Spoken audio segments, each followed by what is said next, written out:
ஜோதிட சொந்தங்கள் அனைவருக்கும் வணக்கம். எல்லாரும் சௌக்கியமா இருக்கீங்களா? இன்னைக்கு ஒரு முக்கியமான ஜோதிட டிப்ஸ் உங்களோட கூட நான் ஷேர் பண்ணிக்கலாம்னு இருக்கிறேன். அதாவது என்னன்னு கேட்டீங்கன்னா, கிரகச்சாரங்கள் கிரகங்கள் எந்த சாராம்சத்துல தற்சமயம் இருக்கிறாங்க அதை பத்தி தெரிஞ்சுக்கிற டீட்டெயில்ஸ் பத்தி ஒரு சின்ன டிப்ஸ்.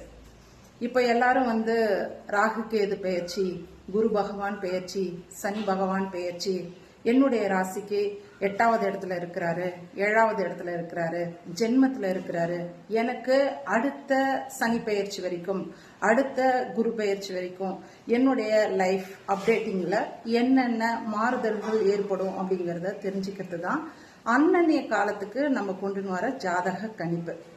இப்ப இத பத்தின முக்கியமான விஷயங்களை சொல்றேன்.